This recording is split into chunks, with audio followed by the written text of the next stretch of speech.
Welcome back to another episode of Health and Humanity. Our guest today is Glenda Sparrow. After 20 years in supply chain management, Glenda Sparrow left the corporate world to create a life she could truly be passionate about, helping others. Experiencing her own personal breakthroughs and making changes in her life to improve her symptoms of depression and to change the narratives that she once believed about herself, she saw how many other people were suffering and wanted to offer support.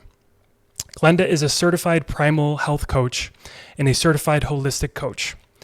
As the owner of Glenda Sparrow Coaching and Consulting, Glenda combines food choices, movement, sleep, mindset, and stress management to help her clients live healthier, more optimized lives, all while never putting clients on a dreaded diet. Glenda's natural foods approach helps to improve depression and anxiety symptoms by reducing inflammation in the body and brain. Glenda supports her clients by serving not only as a coach, but as an accountability partner, mentor, and guide to achieve their goals and harness the power of their own mind and body, making positive, lifelong, transformational changes so they can live healthier, happier lives. Glenda, thanks so much for joining me today. Thank you, Dan. I'm so happy to be here. I'm looking forward to our conversation. Yeah, likewise. So I kind of want to start off with your journey. I understand that you were in corporate life for about 20 years and you recently pivoted from there. So why don't you kind of take us through that journey of where you were working in corporate life and you decided to leave that to explore a new adventure here with your health coaching business. If you could maybe talk a little bit more about that. Absolutely.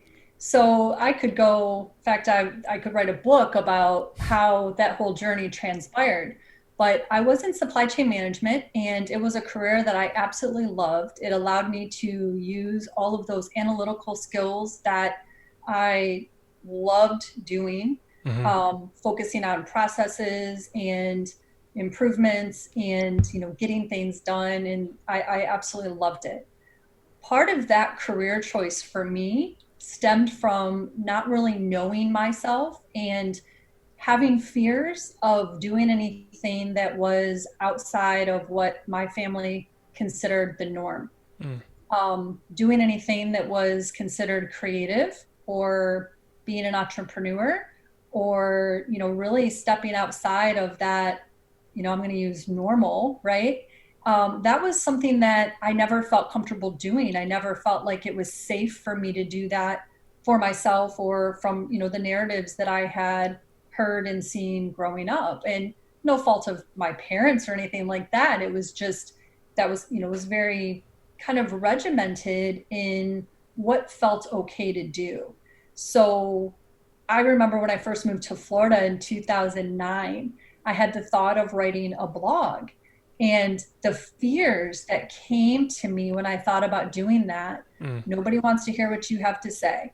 That's risky. And not like I was going to stop my job and do that at that point. But, I thought this is really interesting. Here I moved to another state from Michigan to Florida on my own and, just kind of talk about my journeys and my travels and what it was like to move to a new city. And I put the blocks up because, it was outside of what I had deemed to be acceptable. So I had lived most of my life that way. And it wasn't until 2014 when I had a vice president that completely shattered the foundation of who I thought I was and who I thought I should be, just ripped that foundation out from under me.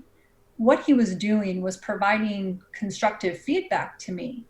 And in the end, it did lead me on the path to become who I am now and to question some of those behaviors and some of those traits that I had held in such high regard that really weren't serving me as well as I thought they were. So it was shattering to my ego, to my core. And it really forced me to really wonder because, you talk about the mindset piece that impacts all of us. And I was of the mindset at that time, after that conversation with the VP, that I was simply who I was. And there was not a way to change that. Right. I think the way I think, I do the way that I do, and that's just it. I'm in Hmm. my 30s, and you can't modify that at this point. You can't teach an old dog new tricks. And I learned how very wrong that was. And so Sure. that was just like the first step. And so once I got pretty deep into that journey, into really uncovering who I was, what fueled me, what provided me passion, and what really gave me purpose and joy in my life. And as much as I love supply chain management, it wasn't that. Mm. I found that where I really felt the most passion and the most joy in my work life was in helping the folks that were on my team, Hmm. having one-on-one sessions with my team and helping them become better, talking to them about their mindset. Hmm. And of course, that all led to higher performing employees, but that still wasn't what mattered to me. It was seeing the shifts in them, seeing the Mm. changes that they were able to make, talking with them about what was available to them that their old narratives didn't really bring to mind for them. Yeah. So yeah, it was a whole lot of like little pieces along the way that just made me say, I want to be able to help people live a better life. I want to help them bring awareness to where they can make modifications to be better. Most of the time people sense something, they know that there's something that they want to improve or adjust, but they don't know what to do. They don't know where Hmm. to go. Right.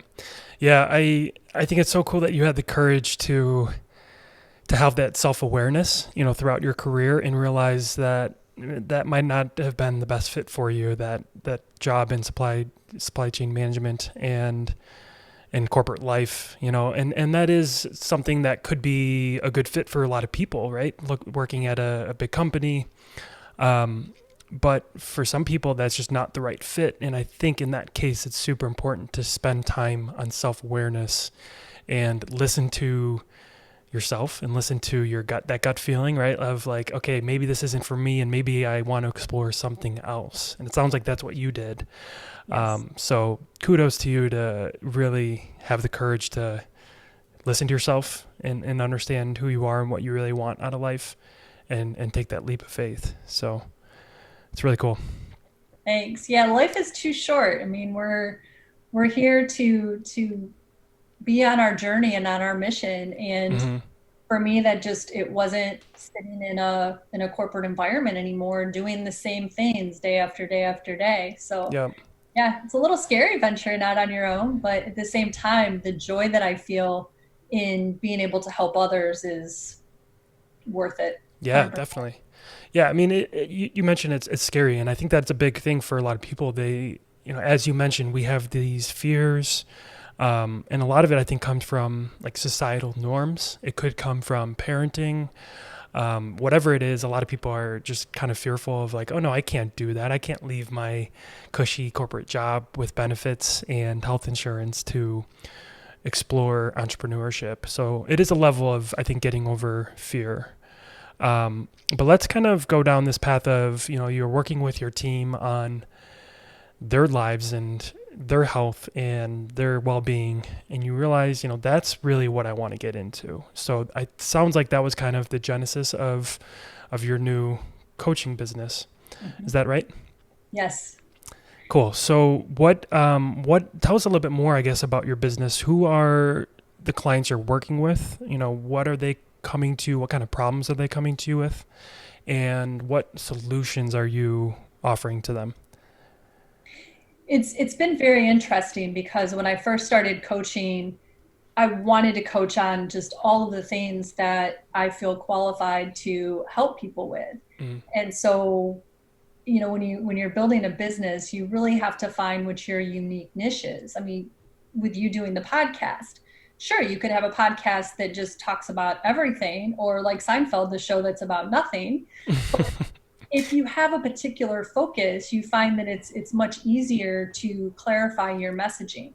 Mm. And so I really struggled with that for a while. I mean, I was coaching for well over a year and didn't like saying I was a life coach, didn't like saying I was just a health coach, because the way that I coach with people, it really incorporates the fundamentals of what we're dealing with on a daily basis. And so, it took me a bit to kind of find what my zone was. And it hit me one day. I was, thinking like, well, what's my story? Mm. And realized that the issues that I've had with depression and with anxiety and the tools that I have used over time that I've picked up piece by piece, it really, when you put it all together, that's like the exact model of the different pieces that I was wanting to coach on. So I do help people, I do coach people that deal with anxiety and depression and stress. I do coach people that are just looking to lose some weight or might be challenged with what kind of fitness they should be doing or could be doing. Mm-hmm. But what's interesting is that I end up getting a lot of people that come and want help with finding what their passion is, finding what their purpose is.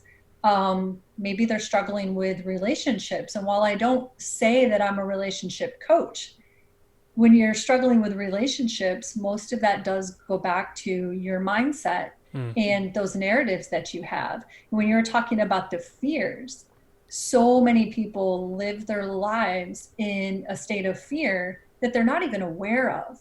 They're Mm. letting fear drive all of their decisions or indecision instead of bringing awareness to what those narratives are and finding a way to reframe them to where they might serve you better than you've been letting them in the past. Yep.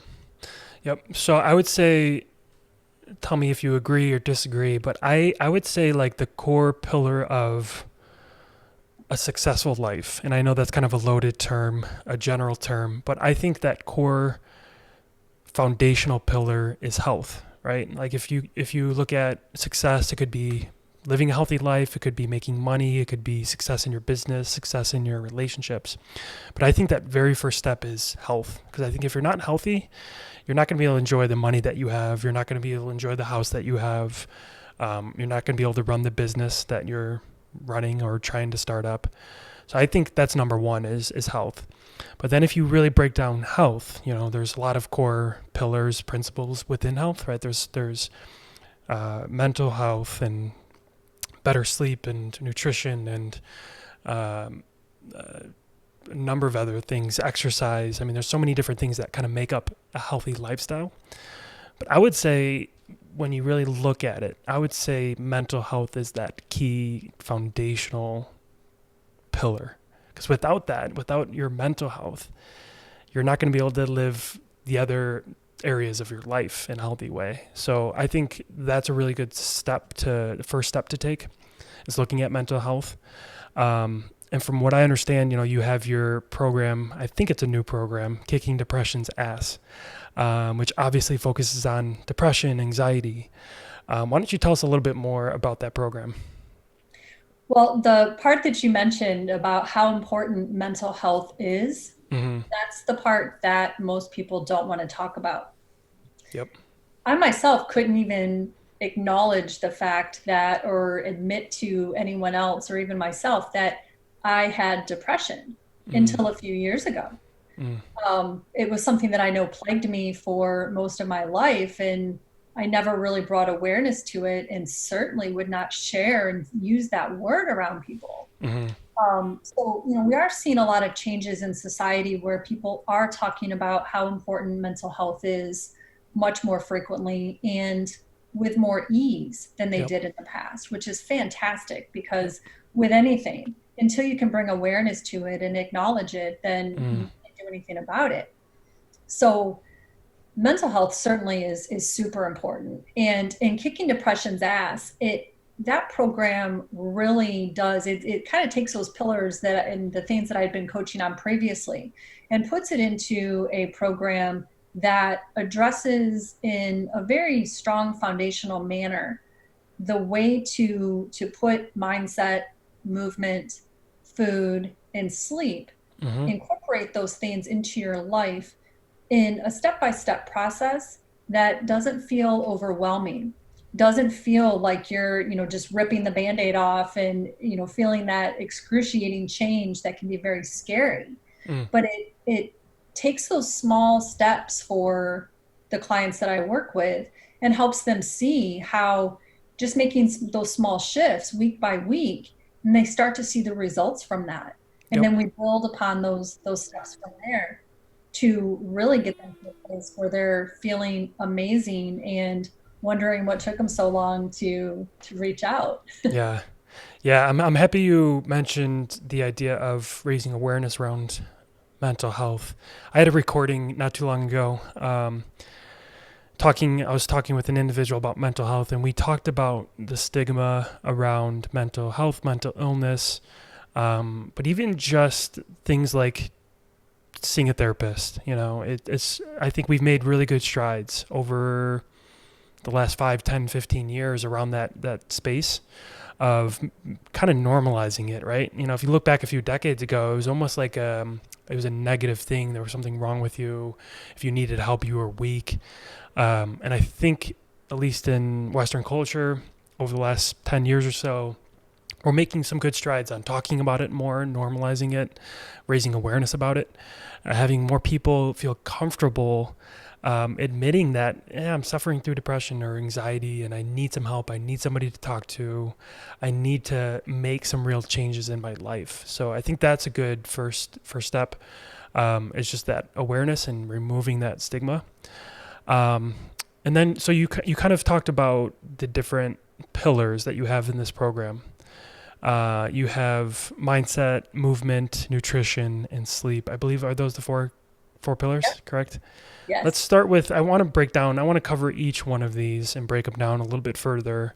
So let's start with the first one, mindset. Can you maybe kind of talk a little bit more about mindset, maybe provide some sort of definition of that, and what are some areas with mindset that we can be focusing on to improve our mindset? If you don't mind, before we get into that, I want to comment on something you said a minute ago, Yeah, please.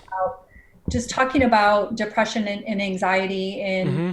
people seeking support for those things. Yep. Just want to mention that a lot of times people think that depression or anxiety needs to be at a level where it is absolutely debilitating. That Yeah. they before it's really that, um, or that it's something to where if you think you have anxiety or depression, that the only way to fix that is by medication and seeing a therapist for the rest of your life.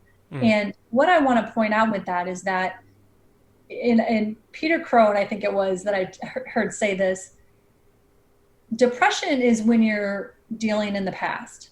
Anxiety is when you're dealing in the future. Mm. And it's very hard for most people to just be right here, right now, because we're always thinking about before or what's coming. And we allow those things to spin in our minds and in our bodies. And then, it can cause some issues. And those issues look very different for different people. Right. So, it's using those words, depression and anxiety, does not necessarily mean that somebody is not able to function on a daily basis. Mm-hmm. So just to bring awareness to that piece of it. But then to get into the mindset piece is absolutely critical for anything that anybody is trying to do, any goals that they might have in their lives. Because when you think about the mindset that we have this loop that is playing in our mind. Mm-hmm. And in one of my favorite books, The Untethered Soul, Michael Singer talks about that annoying roommate and how he's like, if you think about it, you're trying to watch your favorite TV show and you have this annoying roommate that is just blabbering away and you can't get anything done. You can't focus. You can't watch your show. You can't do what you're trying to do. That narrative that plays in our mind, that thought loop, is exactly like that.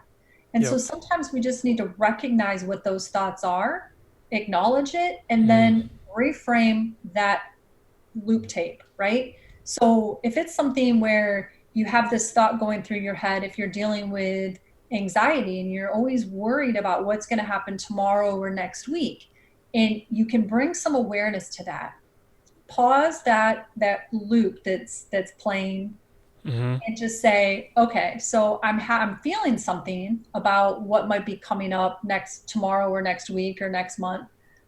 What can I do about that right now? Mm. How is there anything that I can do today to impact what could maybe happen down the road? Yep. and just bringing that awareness to it, and then giving some thought to, is it worth my energy, my mental and physical energy, to spend time thinking about that right now? Yeah. And usually it's the answer to that is no.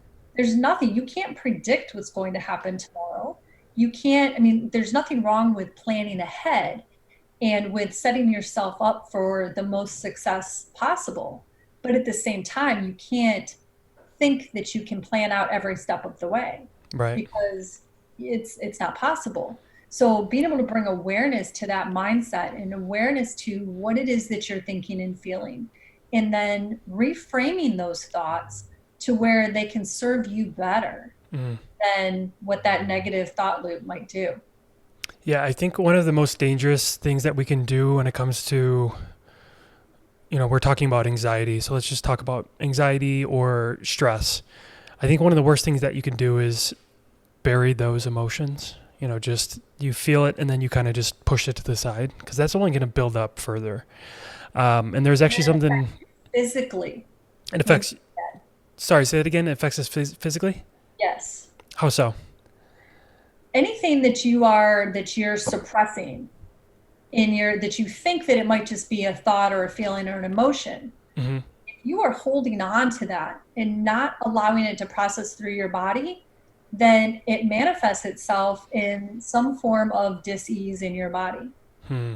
So whether it be, if you have a lot of anxiety and you're constantly worried all the time, that person might very likely have some sort of IBS going on, or some other GI sort of issue going on, because they're Mm. not allowing that freedom in their body by allowing those emotions and those feelings to process within them. Mm. Super interesting. Yeah, it's Mm-hmm. pretty incredible to think what like stress and worrying does to our physical health. It's something that you don't always think about, but the more I'm listening and learning from different people, it seems to be a common thread that, like exactly what you said, when you let that build up, it really has an impact on our physical health. Yes. There was something that kind of just go back to the idea of anxiety, and you were talking about just like acknowledging it and addressing it.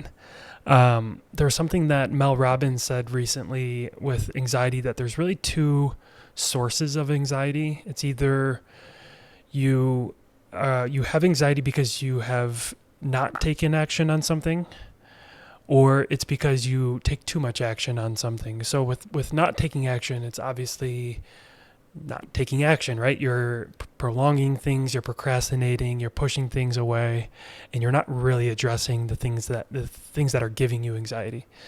And then on the other end of the spectrum, some people take too much responsibility and they take too much action on certain things, and they feel like they have to do everything and they have to get it all done, and they can't rely on other people to help them out. So I just thought that was a super interesting point That that was, she made there.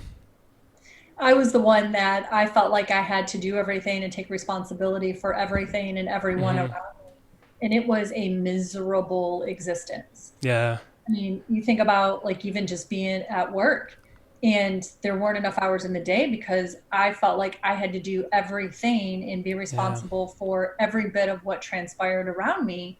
Mm. And I actually went to a counselor one time because of work related stress. And Yep. when I was having the conversation with her, she said, "Well, who said that you're responsible for, whatever it was I was dealing with?"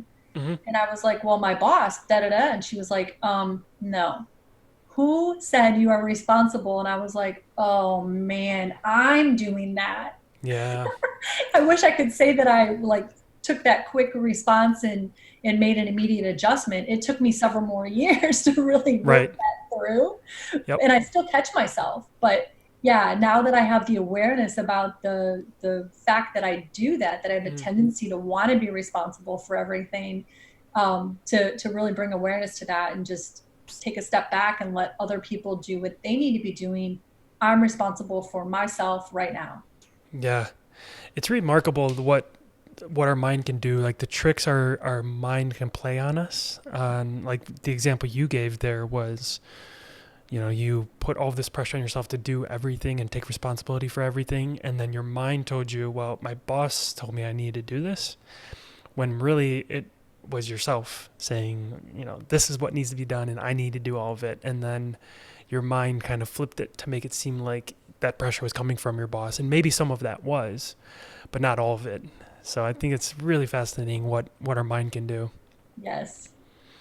So what on that area, what can we be doing? What are some practical tips that we can do to work on mindset? For me, I like to focus on meditation. Has been a really powerful and impactful practice that I've implemented in my life. I also like to journal. What are certain things that you'd like to recommend? The first couple of things that I like to recommend to people is one, just to bring awareness. Hmm. And so, that doesn't take a whole lot of work. That just takes a moment of pause throughout your day.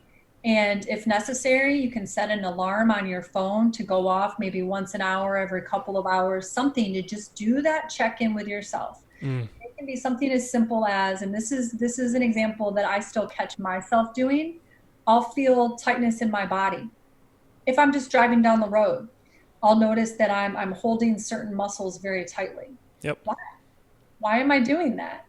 And so, I'll just tell myself to just take a big deep breath in Mm. and then release whatever tension I'm holding on to, because that tension does nothing. It doesn't help Yeah. drive the car. It doesn't help get things done. Yep. It does nothing but cause challenges within our bodies. The other one is breathing. Like you were talking about meditation, and that word can be scary to people who aren't familiar with meditating. Yep. And the biggest way, or the easiest way that I'll explain to people how meditation can be helpful is just by focusing on your breath. Mm. So another thing, if I'm driving down the road or if I'm working on something and I notice that I'm not breathing deeply, I catch myself kind of holding my breath when I'm doing something, Yep. or breathing shallowly. And if you can just say, okay, I'm noticing that right now, take a few nice, long, deep inhales and nice, long exhales. Mm. And then it just kind of gives you a reset. And then you can go about your day. So just Yeah. doing these little check-ins are very, very helpful. And then getting into journaling. When people are in a place where they're ready to make changes, Mm. they're identifying that there are some things that they want to be working on, then having just a little notebook to write down some key words and then to ask themselves, what if they're wrong about Mm. that? So Mm. whatever thoughts they might have about themselves, what if they're wrong? Interesting. Yep. So a few things I want to cover here. I want to get into the journaling aspect a bit further, but before we go there, I want to really get into the breathing that you talked about. Um, I I think, I know breath work has been around for a very long time. You can date it back to tens of thousands of years ago. I don't know quite the history of breath work, but I'm sure people were practicing it many, many, many years ago. But in terms of modern society, I think, it's something that we know helps and it works. But I believe that there's certain types of breath work we're just kind of like scratching the surface right now, and it's gonna only grow bigger in the next 5-10 years to come here. There's one person that I'm really starting to follow a lot more. His name's Wim Hof, and he's really, I think, kind of normalized the idea of breath work and what that can do for us. So he's got this special technique. I don't know if you've heard of Wim Hof and you're Oh familiar yeah, with his technique. Yeah. very So familiar. yeah, so just to kind of tell our listeners here and our viewers, the Wim Hof method in terms of the breathing technique, it's basically 30 deep breaths in, and so you have your inhale and exhale, right? Like a very deep breath in and very deep breath out. That's 30 deep breaths, and then you hold your breath for as long as you can. So I actually was practicing that this morning. I've been doing it quite a bit. I would say the last like 3 or 4 months, not quite every day, but I'm working on it. So I did that exercise today, and for the first time since starting it, I was able to do 3 minutes of breath hold. So that was something I was pretty proud of. But Nice. what does the breathing, when you say, you take an inhale and exhale, what does that do for us? Like, what is it? I obviously it relieves stress, but what is it that's really benefiting us? The reason that it relieves stress is even if you just do one or two long inhales and long exhales, Yep. if that's all you have time for, it provides a reset Mm-hmm. of the mind and the body. It takes you out of fight or flight and brings that calmness to all of the chemicals that are running through your mind and your body that Mm-hmm. trigger you for that fight or flight that are necessary if you're in that type of life or death situation. Hmm. It's not necessary when you're driving down the road to go pick up groceries. It's not Yep. necessary if you're, working on a report that might be due next week. Right. So it's knowing when that sort of primal response is required of your body Mm-hmm. and bringing it down when it's not. And Yeah. typically, you don't need that sort of heightened response on a daily basis. Yep. So, doing that breath work, even if it's just a couple of breaths, and there are so many different varieties of breathing that can be done, it Yep. doesn't have to be complicated. Mm. So, Wim Hof breathing, that has a specific purpose. Right. I've done structural energetic therapy breath work where you're looking for a true transformation in the body and in the mind, and you're Mm. processing through things that your body's holding on to that you don't know about. I Yeah. mean, those are pretty extreme versions of breath work. Yep. But just on a regular basis, to just notice, am I breathing fully? Hmm. Yeah. And if you're feeling any stress, to bring awareness to that and just take a couple of slow breaths in and out. Like you hear people say, count to 10. Counting to 10 is okay, but not if you're holding your breath when you're doing it. Mm. So if you can just take a couple of slow breaths, long, slow breaths, Yep. it completely resets the mind and body and puts you into a state where you can focus, you Mm. can think, and then you can move on from there. Yeah. I think it's fascinating stuff. I'm happy you're talking about it, and I'm happy to see that it's implemented into your program. So I think it's definitely a very good thing. And then you talk about journaling. To me, I think journaling is a great way to focus on who we are. Like we've talked about self-awareness, right? Like what is it that we want out of ourselves and out of our lives? But I also find it to be a really powerful thing to focus on our future self and set goals and allow ourselves to kind of think past the kind of box that we might put ourselves in. And I think if we can do that daily basis, weekly basis, I think it's a good chance for us to kind of step outside of that comfort zone and really picture that future self. Absolutely. And if people are dealing with depression or anxiety, Mm-hmm. when you can pull out a notebook and when you say the word journal, people oftentimes think that you have to have some fancy book that you spend Mm, a lot of money on and that you have to sit and write for hours on end. And right. that is not the case. I mean, Mm-hmm. certainly that works for some people, and by all means, have at it. Yep. For me, I don't journal every day at this point where I'm at right now in my life. There Mm-hmm. have been periods of my life where I have. There were periods of my life where, I'll write first thing in the morning. I keep notebooks with me everywhere still because if I need to do that expression, I need to have pen and paper around. For me, typing in notes in my phone or typing on the computer Yep. just doesn't get it for me the way that pen to paper does. Yeah. But anytime that I'm dealing with something that is challenging in my life or something where I might be questioning which path I should take, what Mm, decision I should make, if I'm dealing with something that might have happened in the past and I'm trying to process through how I feel about it, I will legit take out a spiral notebook and a pen and I'll write at the top of the page, whatever that topic or that keyword is. mm-hmm. Sometimes I'll just write, I don't know how I feel about this. Yeah. Or how do I feel about this? Or what does this mean to me? Hmm. And I'll just set the pen down and just, let that kind of sit, let that Yep. settle. And sometimes I walk away from it and go back to it the next day or a couple of days later, and then I'll write down, I still don't know. Hmm. Yeah. And but it eventually comes, Yep. it'll eventually process through whatever I might have been dealing with. Mm, And it's like, oh yeah, I just kind of had to let that settle a little bit. And but by opening the door, if you will, mm. to allowing that, Yep. and then you can get that transformation.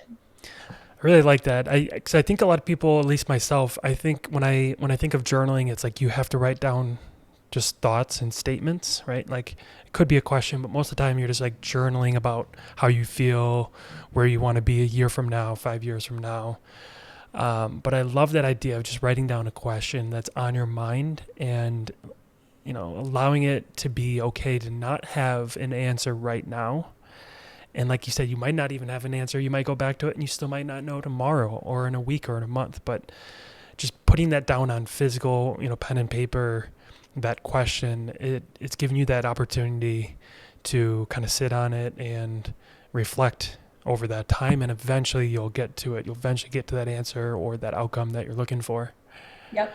And I've been told, and I've tried this a couple of times, and I can't say that I saw great progress from it, Mm-hmm. but I've heard if you hold the pen in your non-dominant hand, that allows your subconscious to process a little bit or to express itself a little bit. Interesting. Uh-huh. I'll have to I, look into I that. try it if I'm really stuck on something, and I'll try that, and I'm like, yeah, no, it's still not coming to me, Huh. but it might work for some people. Okay. I'll have to But look into that. yeah, I think the biggest thing is just allowing that openness within yourself Mm-hmm. to allow whatever that expression is to come out, Yep. Yep. and to not feel Exactly. like that your journal has to be, a diary where you're recording history. Right. It's not necessarily going to be your biography, right? Right. So if that means that you pull out a notebook and you draw something, Mm-hmm. maybe it's just that you need to like scribble something, or if you're dealing with anger, maybe you need to just like scribble real hard on the paper for 5 minutes, Mm-hmm. whatever that might be. Right. That's your place to fully express and to do Yep. whatever it is that your mind wants to let out. That's a safe place to do it. Yeah. I think what's cool about journaling is that it doesn't have to be perfect. I think it might seem like when you journal, like you have to write out every single thing and it needs to be perfect and it needs to be well formed and the sentence structure has to be good. Like it's kind of nice to just like free form and just let your thoughts kind of just spew out onto the paper. I just find that to be kind of it it makes it a lot less stressful, right? Like it doesn't have to be a chore. You can just kind of free form your thoughts onto the paper. Yes. And sometimes it cracks me up because I like to go back and look through pages. It cracks me up when I go back and look and I see where I'm like, I don't know. Yep. I don't know. And it might say 50 times on one piece of paper, I don't know. And Yeah. that's okay. It's okay. Definitely. Very cool. So let's get into because I want to make sure we have time to cover all of the other pillars. Let's get into the next one with sleep. Mhm. What is it about sleep that makes it a core pillar, and what are some things that you like to focus on for better sleep? Sleep is a core pillar because many people disregard the importance of sleep. Yep. And I like to describe it like it's like we are our cell phones. Our Mm-hmm. cell phones have to be recharged. And a lot of times they have to be recharged throughout the day. You can't just think that your cell phone can be charged for a total of 4 hours a day and get you through everything that you need to do with it the next day. Right. Our minds and our bodies are the same way. We Hmm. have to allow that full recovery, that full reset. And I'm not going to go into all of the stuff that happens while we're sleeping, Right. but if we can simply think of it as a true recharge recovery process that is needed every single day. And certainly you're going to have things that come up where you might not sleep well for a night or two, but when you realize that your health and your cognitive function Mm-hmm. is greatly impaired if you're not getting adequate sleep and recovery time, and it's something that you can do something about. So a couple of very simple things is trying to keep the same bedtime every night, as close to it as you can. Mm-hmm. Keep that good healthy habit of trying to get to bed at the same time.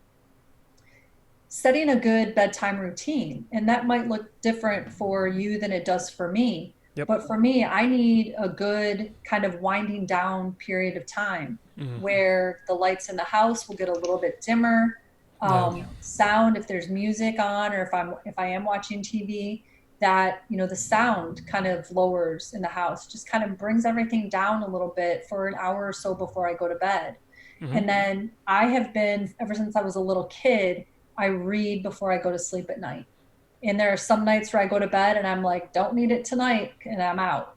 Yep. But other times I'll go and I'll read for a little bit, and I read different material before bed than I might read, during the day. Mm-hmm. So, I set that for wind down type of reading. I don't read Yeah. anything real thick or heavy Right. when I'm going to bed at night, nothing that's going to get me thinking. Yeah. And then, it's very important to bring the temperature of the room or the house down a little bit. Mm-hmm. I live in Florida and I like it warm.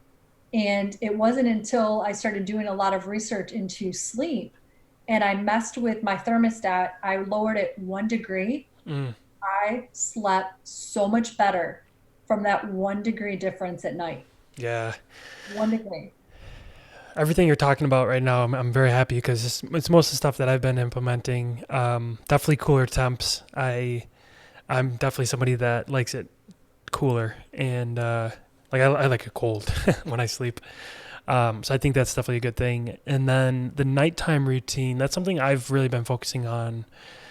I mean, I've always known that it's an important thing, but I've been taking a lot more seriously the last few weeks where I will shut things down. The lights I'll start dimming down. I'll turn off the TV. With our devices, I think it's pretty common knowledge now that people know if you're on your device, especially if you don't have blue light blocking glasses on, and if you don't have the nighttime mode on your phone or tablet switched on, that blue light is really going to affect your sleep. And I think for most people, we kind of know that, but I've even noticed, even by having that, like on the iPhone, you can switch it to night mode so that like after, let's say 9 p.m., it switches over and it changes that, the color of the screen to more of a reddish orange hue. So that's helpful. But for me personally, I've noticed just being on the actual device, whether it's blue or red light, it still impacts my sleep. So I've given myself like a 30-minute absence, if you want to call it, from any devices, whether that's my computer or mostly my phone. I'm definitely not taking the phone into my bed, which most people probably do. They're scrolling through Instagram and Facebook and Twitter and checking emails just before bed.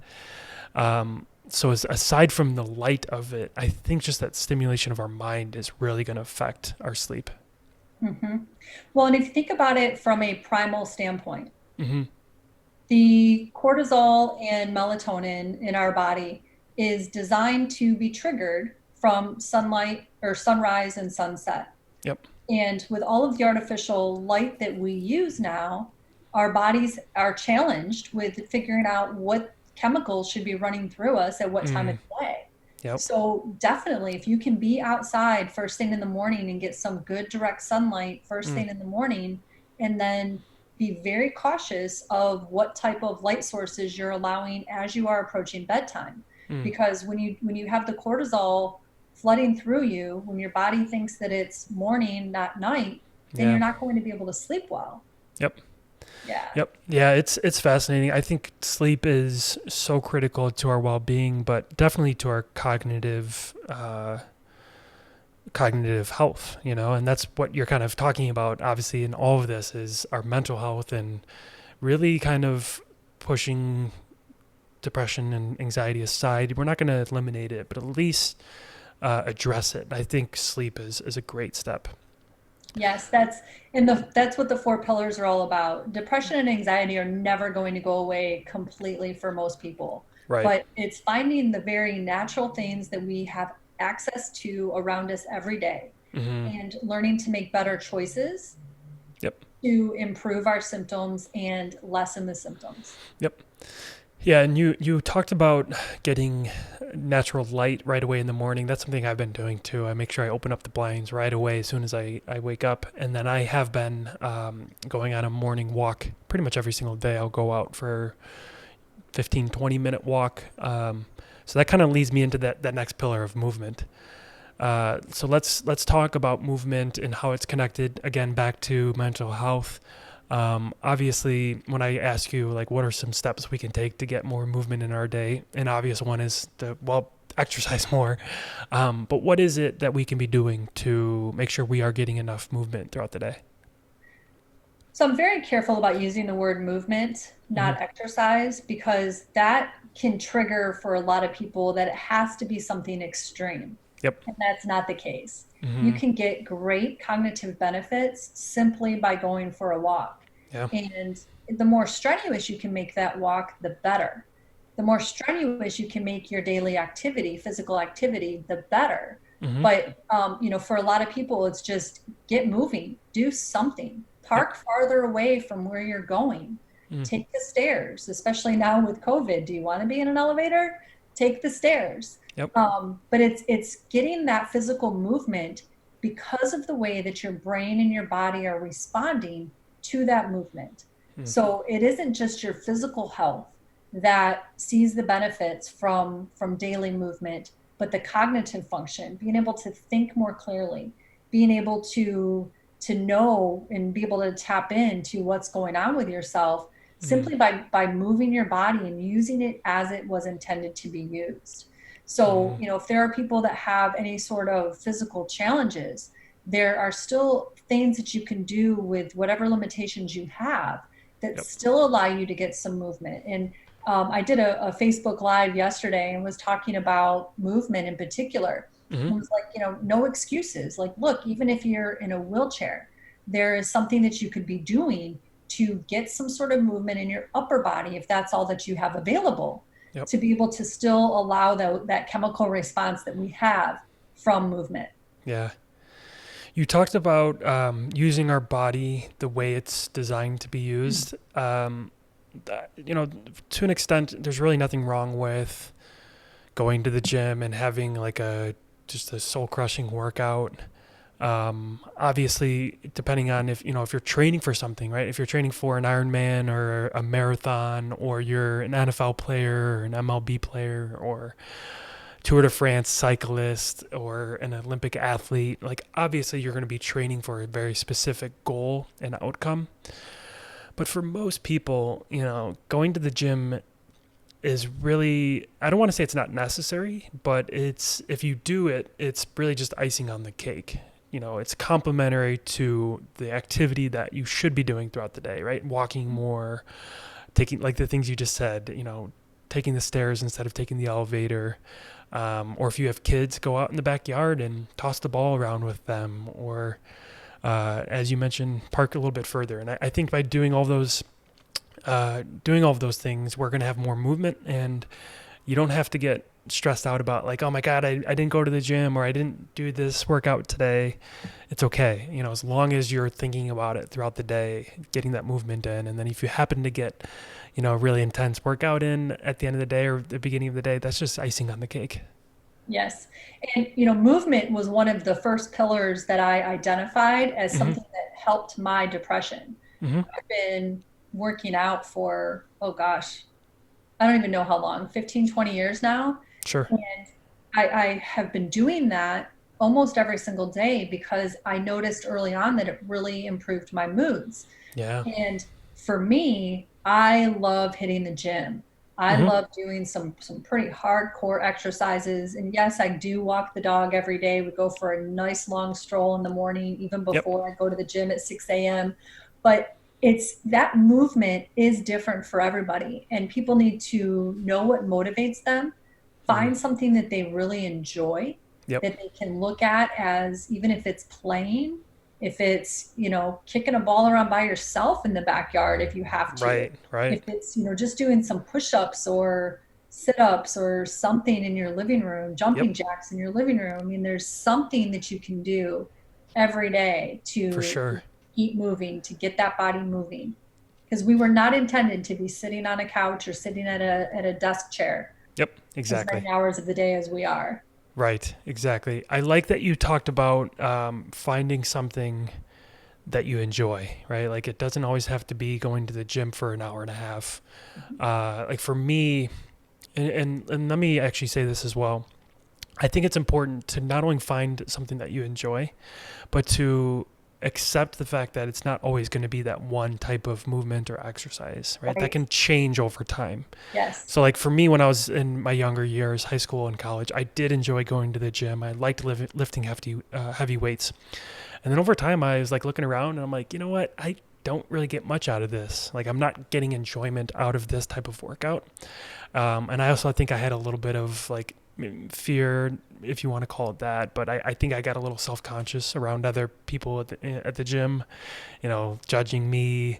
And I could be wrong. Maybe it was just me being self-conscious, but I think that is kind of common with other men. We look around like, oh, look how much he's lifting. Am I going to lift enough, as much as him? It's like a competitive thing. So I just saw all of that and I was like, maybe I don't enjoy this as much as I thought. And then I got into running and like long distance running, and I ran a few marathons, and I still do enjoy running, but not as much as I did a few years ago. And now I'm like, you know what? I like taking a step back a little bit and just walking more. So I'm now walking almost every day. I'm trying to get into my 10 to 15,000 steps a day. And then also just like doing push-ups and jumping jacks throughout the day, Mhm. in between answering emails, in between projects, in between recording podcast interviews, just getting a little bit of that extra movement in has been really good for me. Yeah, and that's fantastic. I went from being a gym rat to getting bored with that, got Yep. into boot camps, Mm-hmm. and then kind of was challenged to start doing triathlons. And I was like, Mm-hmm. but I'm not a runner. And, it just kind of evolved. And so then I had great motivation to try to go from doing a 5K to a 10K Yep. to a half marathon, doing a Nice. sprint triathlon, all the way up to a 70.3 half Ironman. And Right. then that didn't motivate me anymore. So I have to keep changing what my motivation is and what I Yes. find enjoyable. Yeah. Yeah. I think that's super important to, like I said, accept that it can change over time. Mhm. Very cool. So then the fourth pillar that you have is food. Is that correct? Absolutely.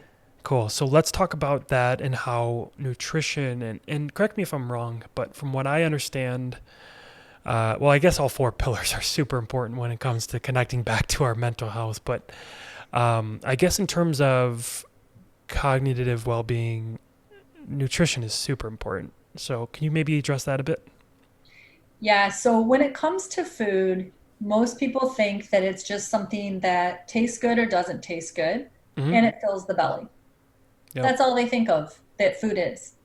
And the reality is that food is so much more than that. Mm-hmm. And we need to start bringing some awareness to that and thinking about what we're intaking as fuel, not Yeah. just as filling the belly. Yep. When it comes to how food impacts your cognitive function and your mental health, this was something that I wasn't really aware of. I had noticed a few years back how if I ate too much sugar or too many processed carbs, Mm-hmm. breads or pastas or pizzas, that I felt a little off or I felt a little depressed the next day if I Mm-hmm. drank too much alcohol. So I noticed that, but I never really knew the science behind it and never really understood the why. When I completed my primal health coach certification, it was like all these light bulbs were going off for me when I was reading about how food really does impact the gut and the brain, and that we have just as many neurotransmitters in the gut as we do in our brains, and Yep. how everything that we eat directly impacts what we're thinking and how Yeah. we're thinking.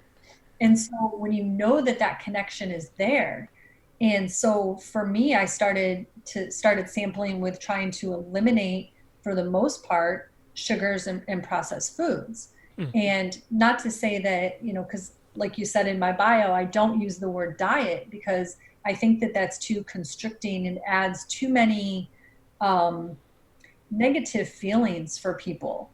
And so I like to teach people natural foods, Mm-hmm. eating as much as you can the way that nature intended it to be consumed. Yep. So tons of vegetables, Yep. good fruits, healthy meats that haven't Mm-hmm. been filled with antibiotics and all kinds of other chemicals, Yep.